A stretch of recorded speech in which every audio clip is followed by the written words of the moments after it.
Welcome to Obscure Depths, MLB preview of the Miami Marlins. Well, it's been well documented what Miami has done this offseason. Basically traded their entire team away, mostly to Toronto. So let's go around the field.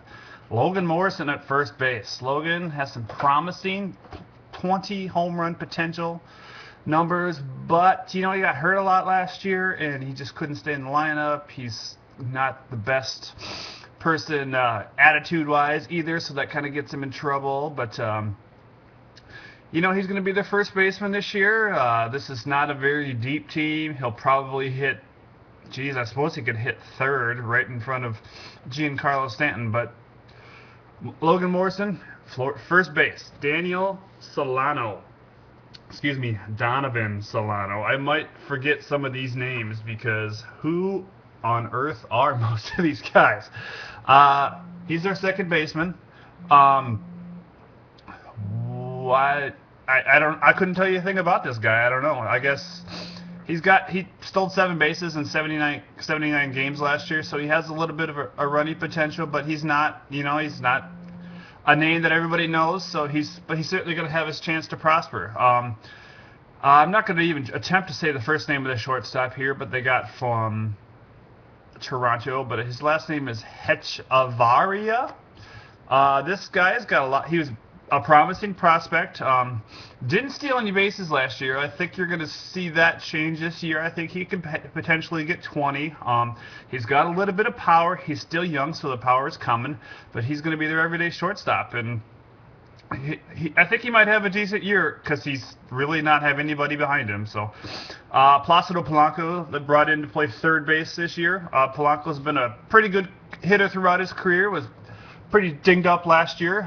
Hit about 257, but he's a guy that can come in, probably hit 280, 290. He might hit 2, might hit 5, might hit 6 in that lineup. So he's a decent player, a veteran player. Somebody that like this is going to be needed on that team, just to kind of keep these young guys in check and just kind of keep them focused. Left field, we got Juan Pierre back in Miami. You know what Juan brings to the table. He's going to steal you some bases. He's not going to hit the ball out of the ballpark. He's not even going to take a walk. But he's going to get on base and steal some bases, create some havoc. Justin Ruggerino, center field.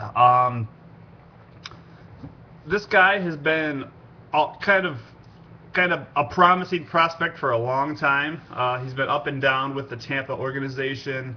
Now he has his chance to come here and do something. So we'll see what he does when he actually has a chance to do something every day.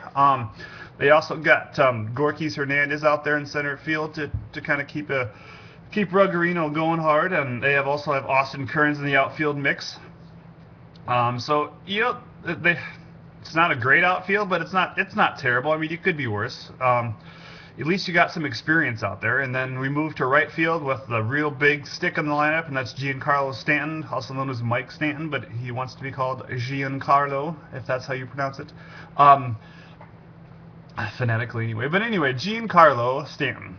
We know what he can do. We know he's got power. He had great numbers last year. I think he missed 6 weeks, but he still hit 37 home runs, drove in 86 runs. He hit 290 last year, which I think is maybe his ceiling at a batting average. Especially in this type of lineup, I'd be surprised if he hits 290 again. I mean, he's going to hit the ball out of the ballpark. He's probably not going to have a lot of RBIs. 86 is a pretty nice number from last year. They might struggle to get that. He might have more home runs than that, than 37. But I don't know if he's going to get 86 RBIs, just because this team is not going to have a lot of guys on base. This is going to be a struggling team, I think, all year long. I'm picking them 5th in the division, 5th in the NL East, just because, I mean, it's kind of a patchwork team. Rotation-wise, I got Ricky Nolasco, really the only experienced starter in there.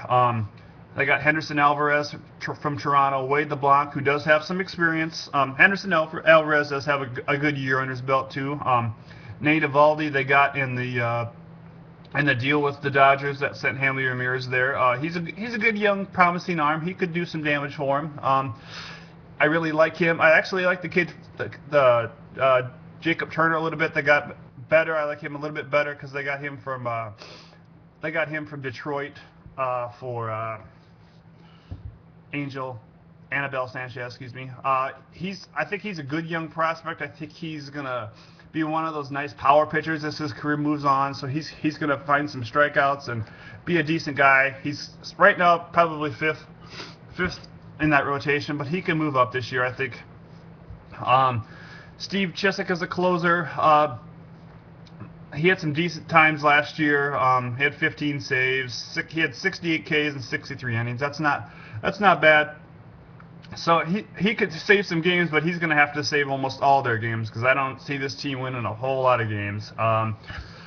Really not a whole many other noticeables in the bullpen besides Chad Qualls. He's a decent veteran arm. But yeah, and I almost forgot catcher. Don't worry, Florida. Miami. You have Rob Brantley and his 28 games of MLB experience last year behind the plate. He did hit 3 home runs. I don't even know who this kid is. Florida Marlins, Miami Marlins fans, you know who you are. I'm sorry, it's going to be a struggling year. Hopefully, maybe you can surprise somebody and finish 4th in your division, but I think 5th is definitely going to be where you're at. This has been Obscure Depths MLB Preview Miami Marlins. We are a division of Metal Faker Productions. Thank you, and have a great day.